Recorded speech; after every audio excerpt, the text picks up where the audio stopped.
I'm grateful to Her Majesty Queen Rania for her patronage of this incredible event. I'm grateful to the Queen Rania Teacher Academy, and especially to Mary Tadros for your wonderful leadership. Yes, please join me in thanking Mary for this. And to all the staff, your support has been wonderful. I am deeply grateful. I'd also like to thank the staff here at this beautiful conference center. I speak at conference centers all over the world, and this one is truly extraordinary, just in its physical plant, but also in the staff who have been so kind and welcoming. Thank you so much.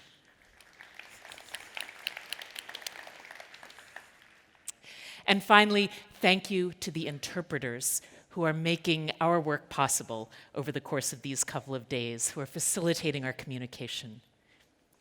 This is my third trip back to Jordan, and so my last thank you is going to go to all of you. I have learned on each successive trip how incredibly thoughtful the educators are here in Jordan, and it is truly an honor to be in a part of the world where education is so valued. I am eager to learn from and with you over the next couple of days. And although I am up here today and this morning, very shortly our positions will be reversed, and I will be in the audience listening to you, and I look forward to that. I know I will learn. So thank you. So let me begin by reviewing the title of this talk, Learning That Lasts, Cultivating the Agile Minds That Can Turn Tides and Change the World. Now, that is a grand title, but I think it's merited. No other profession that I know of takes changing the world as seriously as we educators do. We invest so much on the intimate scale, human to human, in supporting our students, our learners, and our colleagues to become their best selves, intellectually, emotionally, physically. That kind of investment does change the world. And so what I'd like to share with you today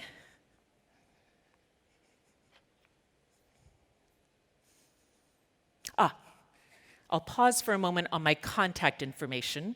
You know, we have just a short time together here this morning, but I am delighted to respond to questions that you might have by email, or you can find me over the next couple of days and we can have a chat over our breaks or at lunch, because I'm very eager to be able to share as much as possible with you and to learn from you about your questions and what's there. I'm here, as you know, representing Project Zero, a research center based at the Harvard Graduate School of Education. We have been there for 50 years, which we're quite proud of, given that Project Zero as a group raises all its own money. We don't take any money from Harvard. In fact, we pay Harvard for the privilege of having our offices located at Harvard. And so that's quite a good run for people working on soft money. We have, over the course of those 50 years, taken as our mission the work to understand learning, thinking, and creativity, how that happens, where it happens, for individuals and for groups, in the arts and other disciplines, wherever that learning is happening. Let me share with you 3 questions that have guided our work through that time. What does learning look like? How and where do learning and thinking thrive? And what's worth understanding today and tomorrow? Now, I won't be able to share with you the full span of those 50 years worth of research in the short time we have together, but I will aim to hit highlights. In particular, I'd like to share some insights about our work that pertain to these two questions. What does Agile learning and thinking mean for our learners? And what does Agile thinking and learning mean for us as educators? And I'll share a few thoughts about each of those and finish up our time together with a few thoughts about how we might think of our learning together over these 2 days. By the way, I will make the slides available afterwards, so don't feel like you need to capture everything with your camera as we go. You'll have access. I've shared with you a little about who I am and what I'm doing here. Now I would like to invite all of you to share who you are and what you're doing here. But we're a little bit large to go one by one. So let me invite you to please stand up, find someone you do not know, introduce yourselves, and share one thought about what you're hoping to get out of your 2 days here. A thought about what brought you here. Let me invite you all to stand and turn around and say hello to someone you don't know.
Okay.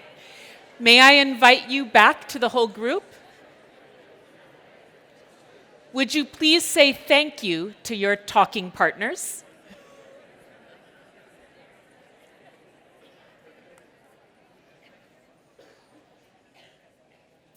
Oh.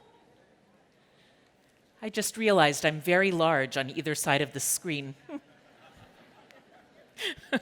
Thank you. That's better. Great.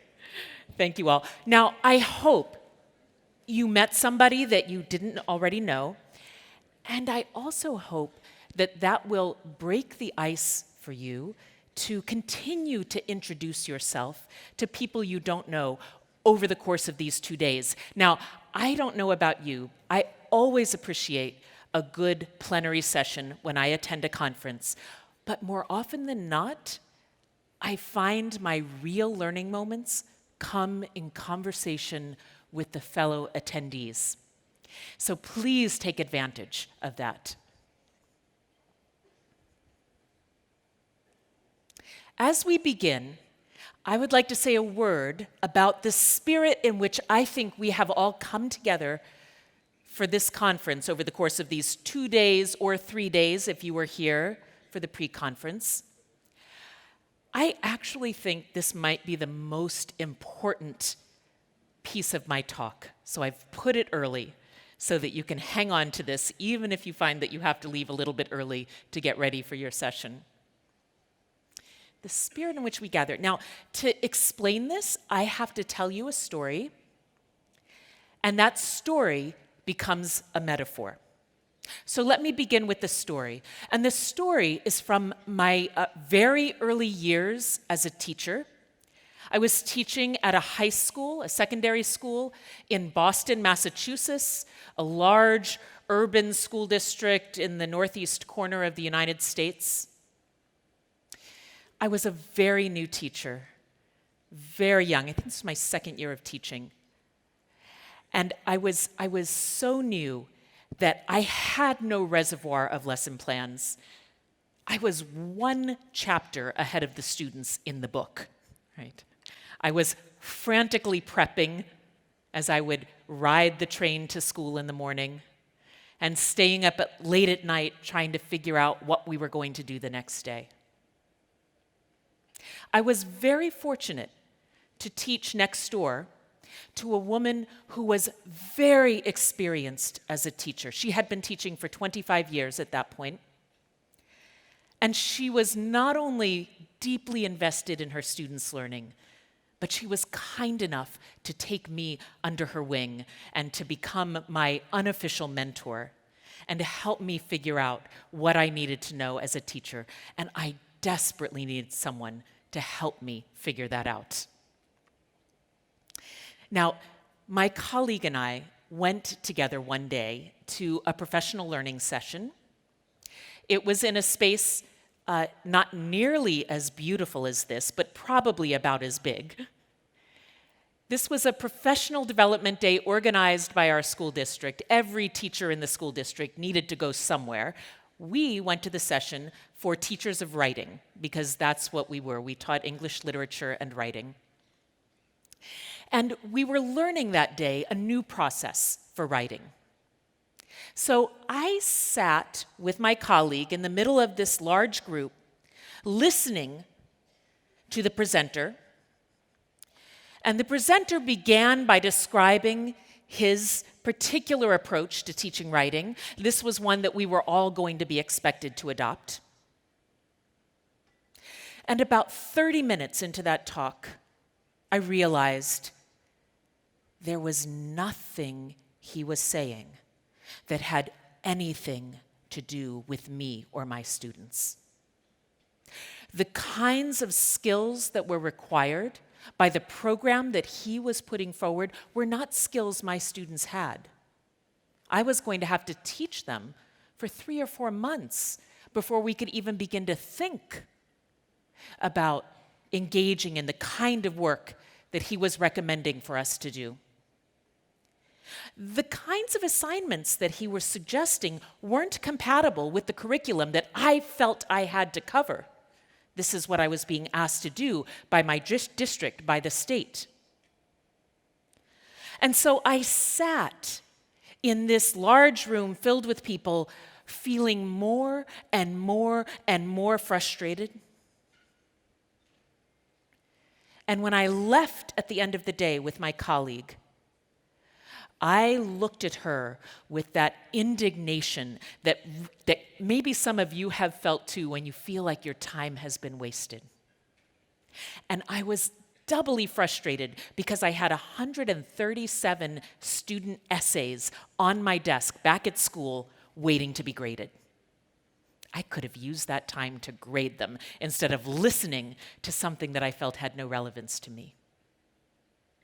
Now, I expected my colleague to be equally frustrated, to be equally indignant at what I perceived to be our waste of time. And I looked at her and sort of rolled my eyes dramatically, and she did not look frustrated at all. In fact, she looked rather puzzled that I was so frustrated. So I looked at her and I said, "Oh, you must be upset. You know that was not relevant for us, what we just sat through. You know that 7 hours was a waste of our time. How can you not be angry?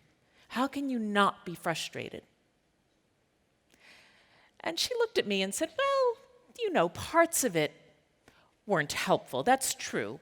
But," she said, "I found that piece of driftwood I was looking for." And then I was really confused. And I looked at her and said, what do you mean by that? What are you talking about?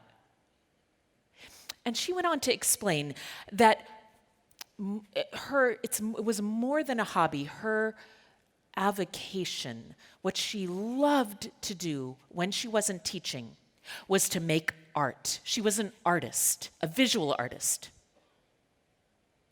And she made art from objects that she found on the beach. Now, in Boston, Massachusetts, we're near a number of really beautiful rocky beaches that are great for beachcombing. And she would go out on weekends and look for the materials out of which she would create her art. And I will just say that as a new teacher, I was astounded that anybody could have a hobby outside of teaching. It was a small miracle to me that that could be possible. She said, sometimes I know exactly what I'm looking for. I need sea glass of a certain shape and color to create this mosaic that I'm working on. Or sometimes I see something that's interesting. I don't know what I'm going to do with it. I bring it home. Maybe I'll use it one day. But she said, you never bring home the whole beach. Over the years, as I have both been an attendee at events like this and a presenter at events like this, I've thought hard about that moment with my colleague. And gradually over time, it has become a very important metaphor for me. The work that we do with our students, with our colleagues, that is our art. And there is no one who can tell us how to make that art. There's no recipe out there. There's no script that we can follow. Teaching is a fundamentally creative act. But there are lots of things out there in the world that we can draw on as resources. There are lots of beaches for us to comb together, to search, looking for the raw materials that we can then shape to use in our contexts, with our students, with our colleagues. And sometimes all we need to do is rearrange those materials a little bit to get something quite striking, quite useful. Sometimes we can add on to something we already have. I'm in love with that bathtub. I wish I had that bathtub. Sometimes we can create something quite unexpected with the materials that we find. But we never bring home the whole beach. And so I want to invite you, as we go through these 2 days, to be selective. Listen, thinking about your context, thinking about what your students need, what you need, what your colleagues need, and what are you hearing here that speaks to those needs. And the other things that you encounter, the things that don't make sense, the things that really don't touch you where you are, leave them on the beach.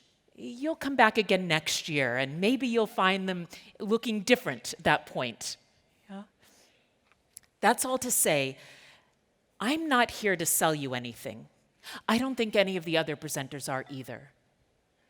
I think we're here to share, and I don't think you're here to buy something.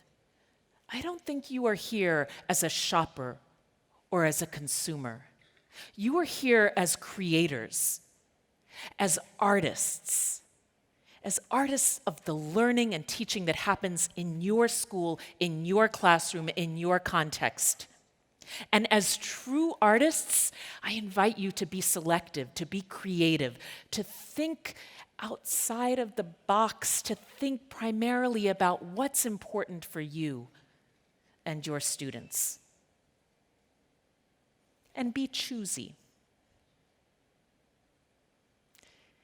So the questions that I think we all go into these 2 days with are, what will you choose to take with you? And what will you do with it once you get back to your home context, back to your school, back to your classroom? And I'll share a few more thoughts about this when we get to the end of the talk. Okay. I thought we'd start with just a little question here. Why do we teach? Why do we teach? You know, we're so busy in the course of a day, it's hard to find the moment to step back and think about our larger purposes, the things that matter most to us. The real reason why we do what we do. Teaching is hard work. There are easier ways to make money in the world if making money is your goal. Am I right? Yes. So what is it that compels us to stay in teaching? What is it that drives us, that's satisfying to us? What do we hope to achieve? What's our aim? Let me just let you think about that for just 15 seconds. Try to formulate your own thoughts.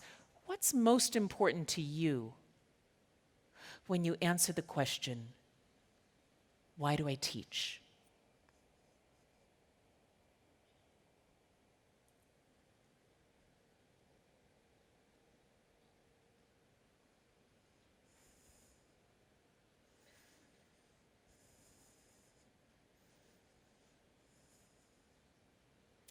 Would you please take a minute and just share with somebody sitting near you? Why do you teach?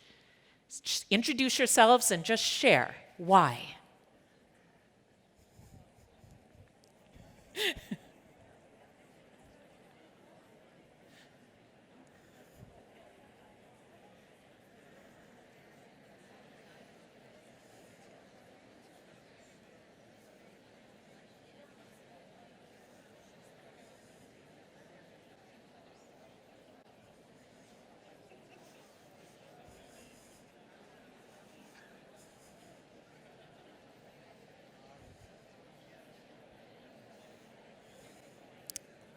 Okay. Would you please say thank you to your talking partners?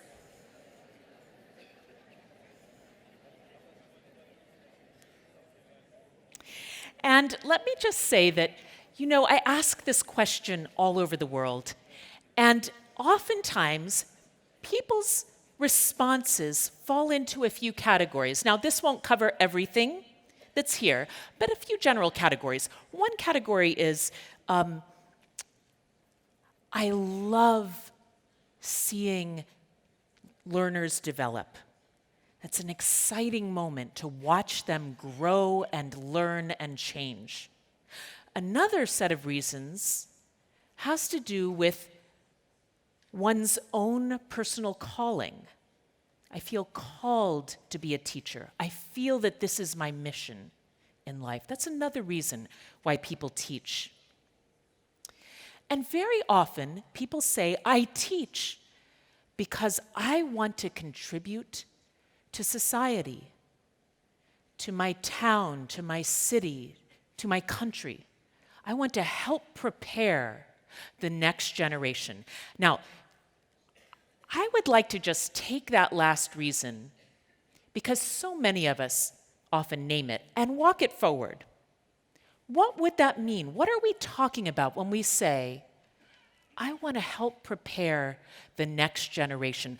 I want to prepare my students for the future. Let's look at a few of the things that future holds. Questions that our students will inherit from us, because we will not solve these questions in our lifetime. Here are a few of them. There's a question of the aging population. This is a worldwide phenomenon. If you look at the map up there, what you're seeing, the greens and the yellows, we're looking at percentages of people who are 60 years and older. That's about 12.5% of the world population in 2015. Here's what it looks like in 2050.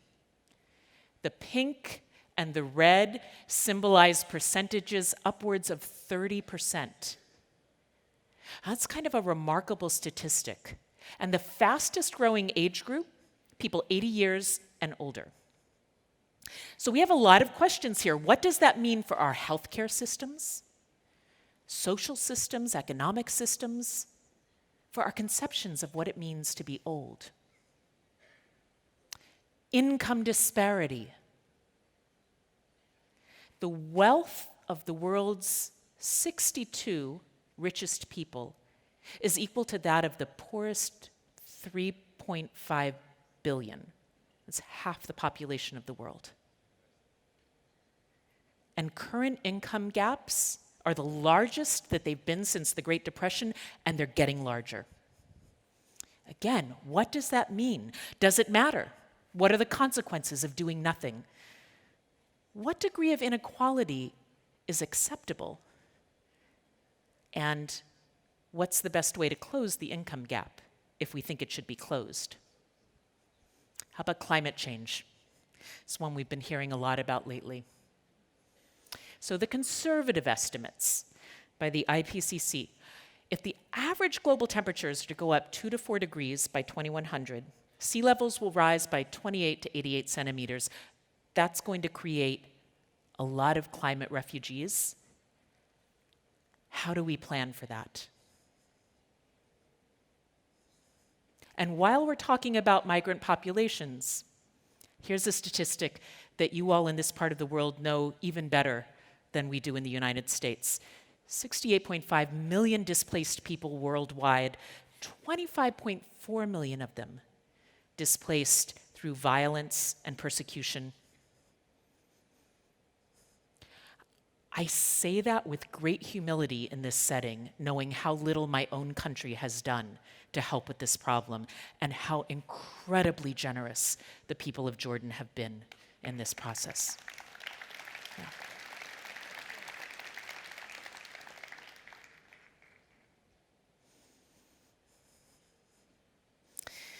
Human mobility is now a given. And how do we respond? How do we create systems resilient enough to absorb people as they move around the world? Here's a question. The average urban dweller gets photographed or filmed 300 times a day. That's average. That means some people are getting photographed or filmed a lot better. Does privacy matter? And here's another question.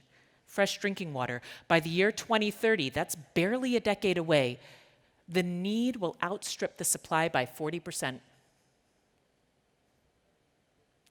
And how do we balance the human need for this strong, local, culturally rooted identity with the equally important need to develop a sense of global responsibility?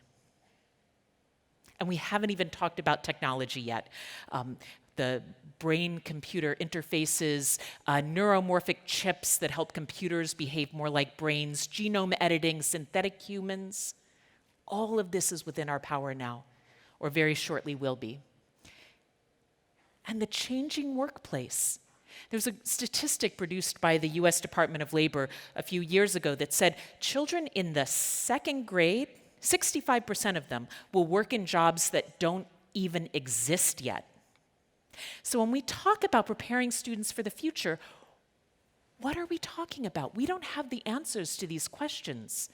Our students will have to figure it out. And our question is, what kind of education will prepare them for the unknown?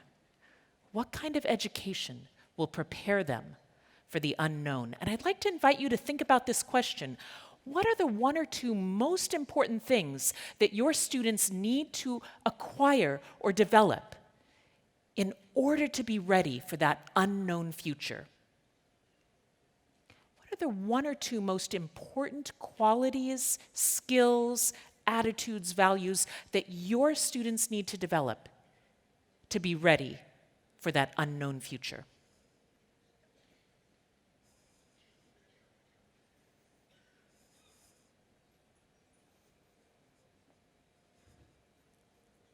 would you please turn and have a short conversation with somebody different this time? Don't keep talking to the same person. Introduce yourselves and have a short conversation about this, please.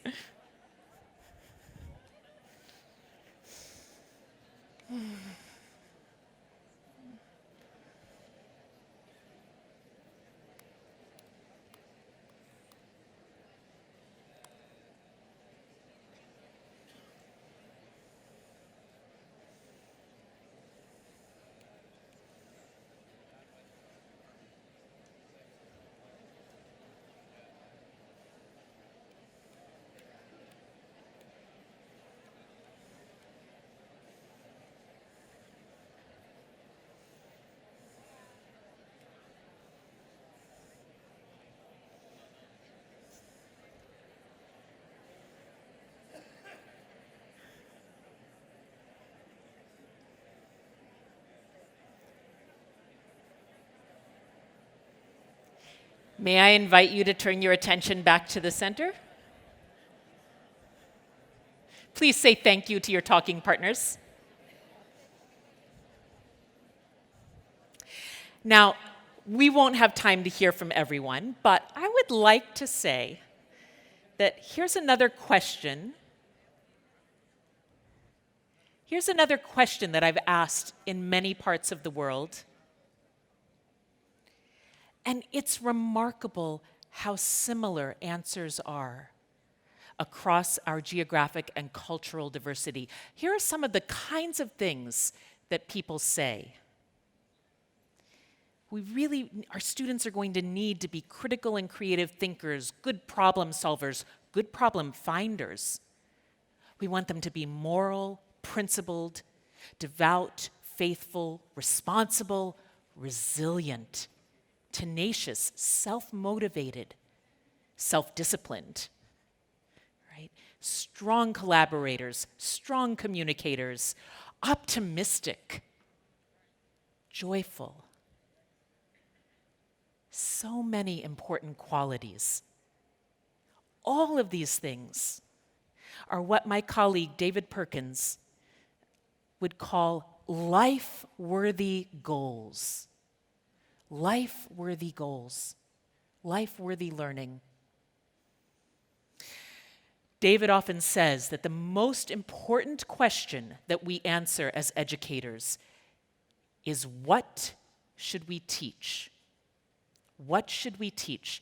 And his argument is, and indeed our argument at Project Zero for many years has been, we want life-worthy learning, life-worthy goals, goals that stretch beyond school.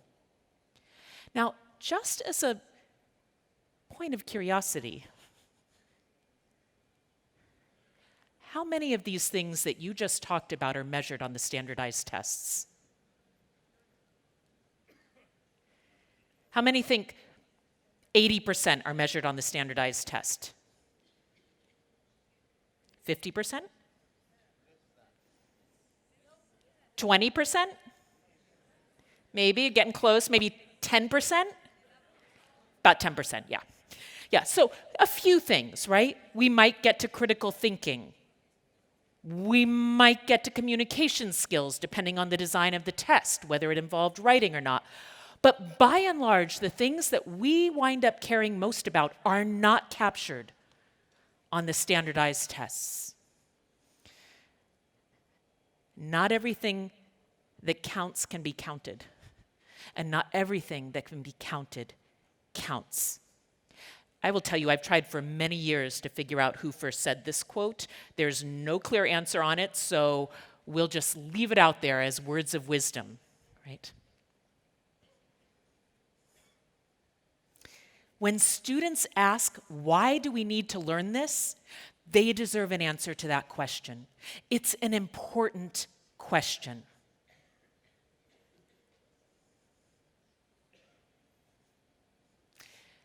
Mary Helen Immordino-Young, a neuroscientist who runs a center at the University of Southern California, says this, that it is actually, neurologically speaking, literally impossible to think deeply about something that you don't care about.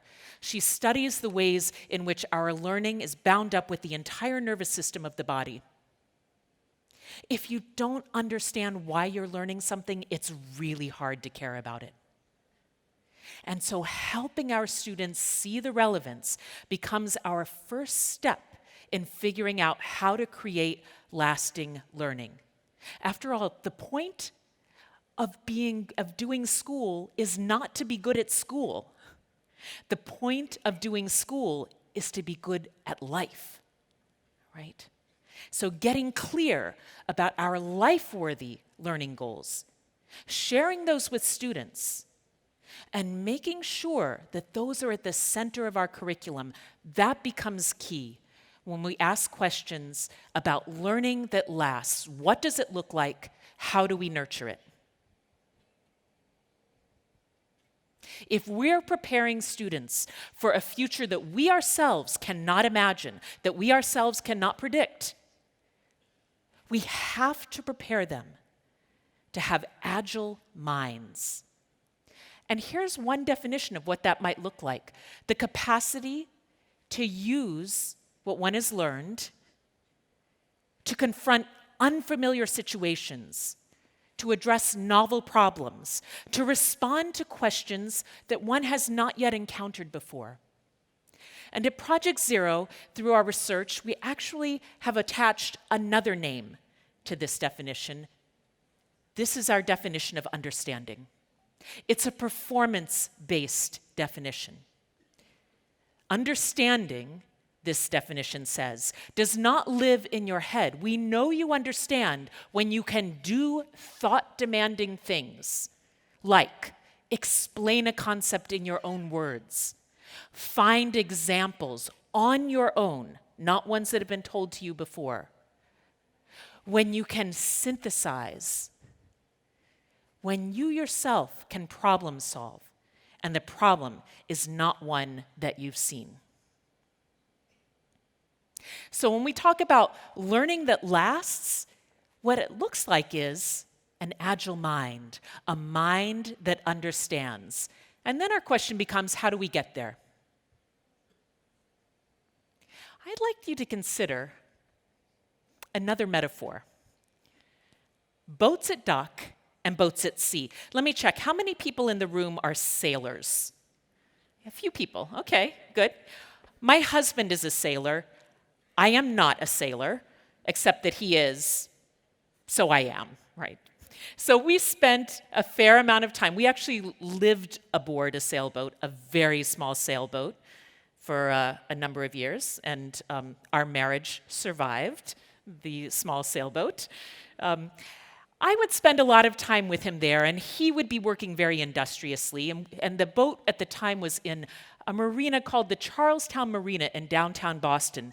Now, at the time, this was one of the few marinas in the world where you could be engaged, you could have a boat like ours, which was really just for pleasure sailing, and in our case, living aboard, alongside commercial boats. And I got very interested in watching the process that people who were working on those boats when they were at the dock, what they went through, what they looked like, what they did, and how that was different from what we did when we were actually out sailing with the boat. Now, a lot of people who are loading up those boats are never going to sail with the boats, right? And here's a little bit about what their process looks like. There's a lot of activity. They're very busy getting those boats loaded up. It's quite purposeful. They have a goal. They're moving stuff from one place to another. And there's not many variables. There are a few, right? So there's a little problem solving and a little decision making that goes on, but by and large, not too much, right? If your forklift breaks down, you've got to figure out how to get a new one. If the crates are fragile, you've got to figure out how to have, there's a little problem solving, but not a lot. I want you to compare that to what it's like to be on a boat sailing at sea. And let me just tell you that for all of those people, you've seen these beautiful brochures, right, where people are lounging in the boat and they look so relaxed. And let me tell you, that was never my experience sailing. It was just anxiety every single minute about what was going on and which way the wind was coming and were we on course and was the weather going to blow in before we had a chance to get out. There's a lot of activity. It's purposeful. We're trying to get somewhere. There are lots of variables. And there's lots of problem finding. When the boat's not doing what you want it to do, or when you suddenly realize you're not where you want to be, there is no great voice that comes down and says, oh, this is the problem you need to solve now. Trim the sail this way. Here's where you took a wrong turn. Go back. You've got to figure it out. What's going on here? And lots of decision making. And there's no recipe for getting from here to there. If you were loading up a boat, I could probably describe to you pretty clearly what you needed to go through to get that boat loaded. I cannot give you explicit directions about how to sail from point A to point B. I can't say to you, all you need to do is take your boat out, go 2 kilometers straight out, hang a left, go 3 more kilometers in that direction, circle the island, and you'll be there. Your boat may be different. The weather might be different. The tides might be different at the time that you go. It's much more complex. I can give you some signposts, but I can't tell you exactly how to get there. And let me say that teaching for understanding, if we think about considering schools, the classrooms can sometimes look like boats loading up at the dock. Right? The students come in, we've got a lot of information, we need to get it into their heads, and then they're set, right? Now that's not such a bad thing. A little loading is not a terrible thing, unless the students only rarely get to sail, right? Remember, sailing is what we want them to do. That complex problem solving, problem finding, decision making, that's what we're after with them. So let's just look at a few examples of how this might look in a classroom. Here are boats at dock might be doing math worksheets. Boats at sea might be figuring out how much paint, money, and time it would take to repaint the classroom or the hallway. Now we've got lots of variables here. How much paint is going to cover one wall? Do we want 1 coat or 2 coats? This paint or that paint? A little more decision-making going on. How about this? Boats at dock.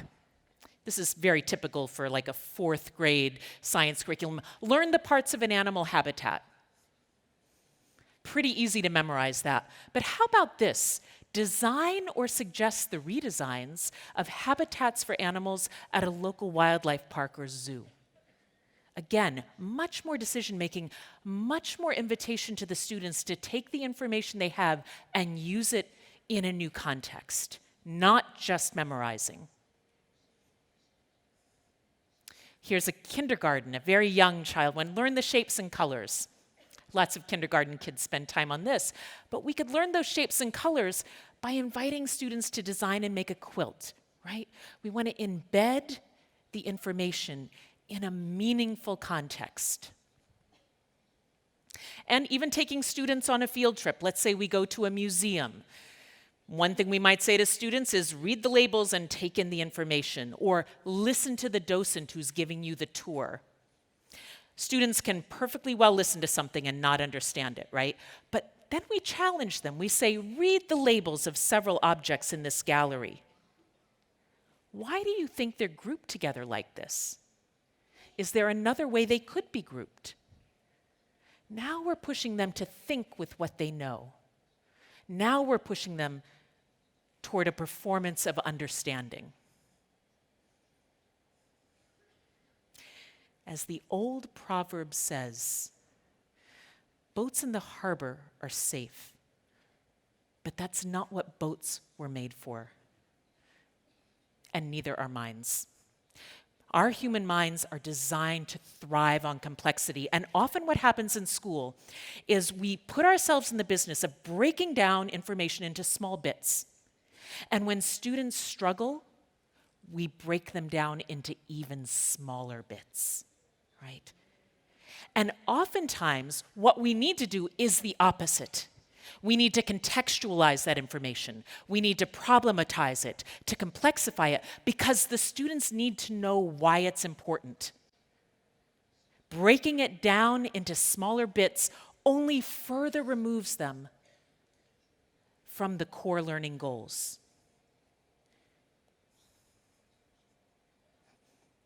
All right. Every metaphor breaks down at a certain point, and I'm going to tell you where this metaphor breaks down so that you'll know that I know that it breaks down here. You don't need to load first, right? If you were sailing on a boat, you'd load it up, then you'd sail it out. If you give students a challenging task and they realize they need the information, they will come sailing back to you to get it. And they'll know why it's important.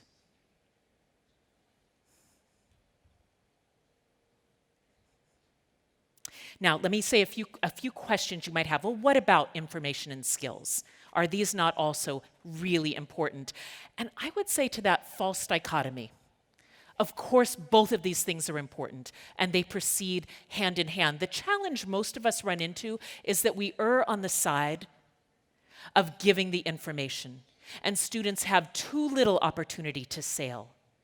So what we argue for at Project Zero through our research is a redressing of the balance. Let's engage students more deeply in those thought-demanding activities, those activities that cultivate understanding, what we call performances of understanding. And let the information be in the service of that. Let me also say, you can teach skills for understanding. And I'll give you an example of how that doesn't happen. I worked at a school. I was actually doing some other research there, but the teachers in this school, 8th grade teachers, drilled students on the 5-paragraph essay. You write an introduction. You come up with 3 pieces of evidence that support your thesis, and then you write a conclusion which recapitulates but does not exactly restate your original thesis. Done, 5 paragraphs. And they felt pretty confident that the students could do this. The students went into the mandated state exam, which required a writing assignment. The writing prompt was this. Explain why or why not you think there should be a curfew for students under the age of 12, right? The scores from the test came back, and they were terrible. And the teachers were pulling their hair out saying, why didn't our students, we know they know how to write 5-paragraph essays. I was listening to this in the faculty room. I said, well, why don't you go ask them? The teacher said, all right, let's go. They went and they asked the students, why didn't you write 5-paragraph essays when you got to this prompt? And the students said, is that what we were supposed to do? They knew the skill, but they didn't understand. They couldn't use it in a new situation to solve a problem, to respond to a question that didn't tell them, use the 5-paragraph essay here. Yeah? So that they knew the skill, but they didn't understand it. So skills can be taught for understanding. I know another question that's going to come up. What about time? And let me say that yes, teaching for understanding takes more time. Teaching for agile minds takes more time. And coverage is the enemy of understanding. And that's so important. I'm just going to say it one more time. Coverage is the enemy of understanding. The more you cover, the less well your students will understand. That is the nature of cognition. So if what we want is an education for the future, if what we want are agile minds, our students learning for understanding, we must teach less and teach it more deeply.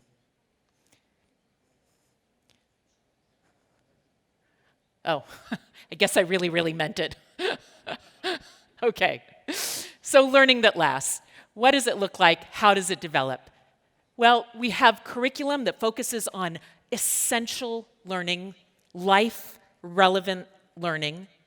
Students spend most of their time sailing, and we acknowledge the limits of the standardized tests, knowing that they can never fully reveal what we care most about. All right.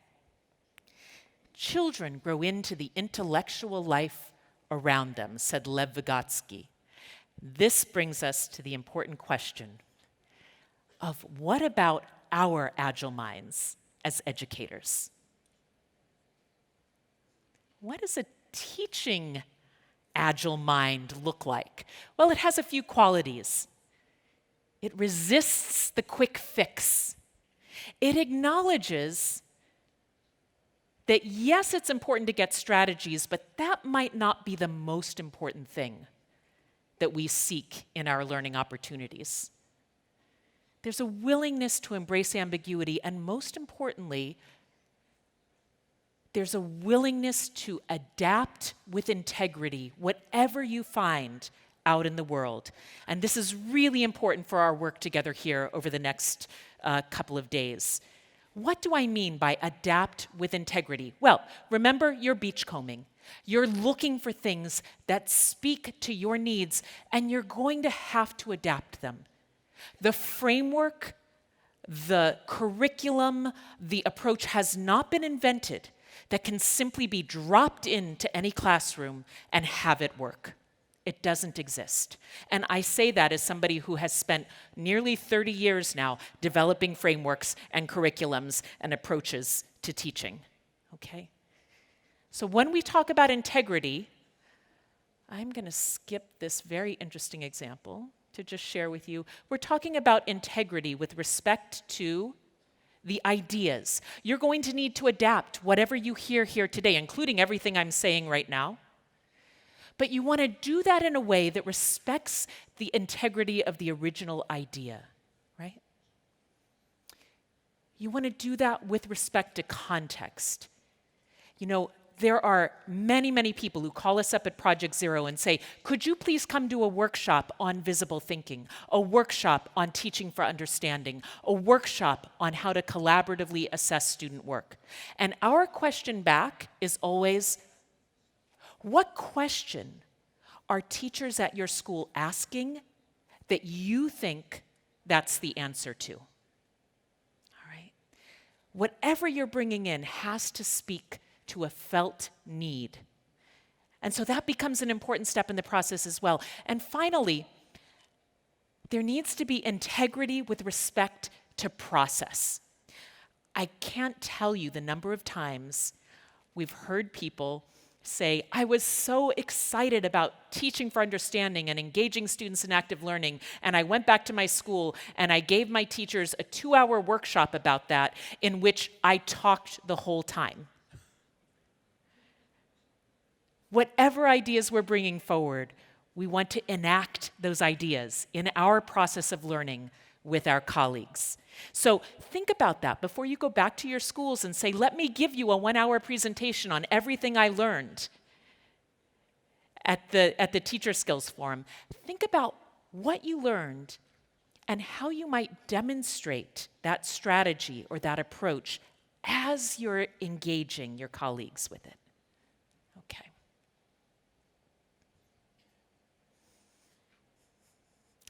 So I'm going to make a few last suggestions here for our time together. This whole work of adapting with integrity is hard. Teaching is hard. Learning is hard, but we have some things that really help us. First, professional friendship. None of us does this work alone. We need colleagues. And as you go through the next couple of days, think about where you might make a new professional friend or deepen an existing professional relationship. Think about the power of your questions. Cultivate curiosity. For my students, I say it like this. Instead, when you feel frustrated, instead of leaning back and going like this, lean in and go like this, right? Get interested. Figure out what the frustration is. Sometimes that's the most powerful learning moment. Look for one new, enduring question that you can take with you, because finding a new question, arriving at a new question, is as much a piece of evidence of learning as the answer is. The power of reflection. take a few quiet minutes to yourself at some point to think about what it is you're learning. And for those of you who say, oh no, I'm here to get through workshops, I've got a lot to do, I would just say coverage is the enemy of understanding. You might find that you're taking more away when you give yourself that moment to reflect on what it is you heard in that last workshop, even if it means missing the next workshop. And finally, I want to just offer to you the power of failure. And this is a hard one. I think it's the hardest one for us as educators to talk about. Because when we fail, it means we failed our students. And most of us care so deeply about that moment that we can, at least I'll speak for myself, I can hardly bring myself to talk about it. I've had moments of failure in the classroom that it has taken me 10 years to be able to describe to anybody else because I felt so badly about the way I shut that student down, the way I cut learning off when it could have continued. But let me say, if we're not talking about our failures, we are not being honest with each other. Teaching is too hard to get it right all the time. As my grandmother was fond of saying, anything worth doing is worth doing poorly. By which she meant anything worth spending our time on is probably complex enough we're not going to get it right the first time, or the 10th time, or even the 12th or 15th time. It takes work. So I invite you to think about a failure that you have experienced as an educator and look for something that you're going to learn over these next couple of days that will help you learn from that failure. And if you're feeling really brave, share it with somebody else. Share that story and what you learned. That's how we get better. That's how we improve. We expect our students to show us their mistakes. And it's interesting how challenging it is for us to share ours with each other. That always keeps me quite humble in my teaching. Okay. Your mission over the next couple of days, adaptation with integrity. Hard work, but you have the tools and the resources to do it, and I wish you all happy beachcombing. Thank you so much for your kind attention.